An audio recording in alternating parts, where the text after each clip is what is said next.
प्रशासन तिथं ऐकत नाही। आणि मग अशी परिस्थिती असेल तर मग हे जे कुठले अधिकारी असतील जे सत्तेतल्या लोकांचं तिथं ऐकत असतील तर मग काय करायचं? आपण रस्त्यावर उतरायचं, तिथं लोकांची भूमिका मांडायची। मला माहिती आहे की या भागातले आमदार जरा फारच ताकदवान आहेत, आम्हालाही धमकी दिली वाटतं कुठेतरी।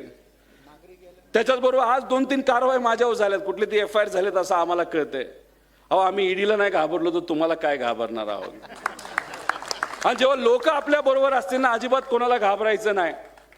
त्यामुळे ठीक आहे 7-8 महिने थोडंसं गेले आपले, पण याच्या पुढे आता लढायचं। अध्यक्ष महोदय आहेत, सर्व हे मोठे नेते आहेत, यादी वाचत होतो, अजून जर 10 नावं टाकले असते तर अर्धा तास त्या यादीमध्येच गेला असता।